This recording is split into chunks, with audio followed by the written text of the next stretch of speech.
We'll guide you through how to use an SD card reader on an Android. If you find this useful, then please consider subscribing and liking the video.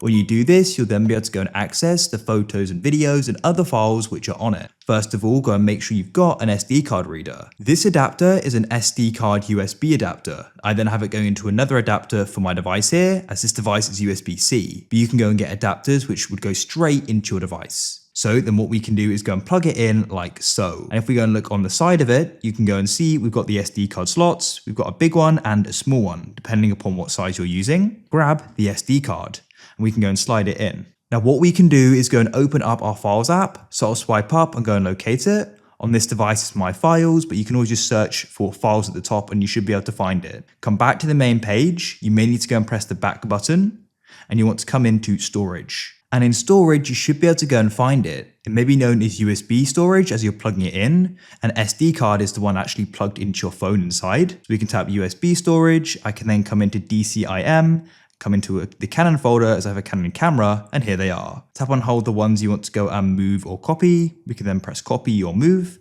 and you can then choose where you want to go and put them. I've now copied them. It's that simple.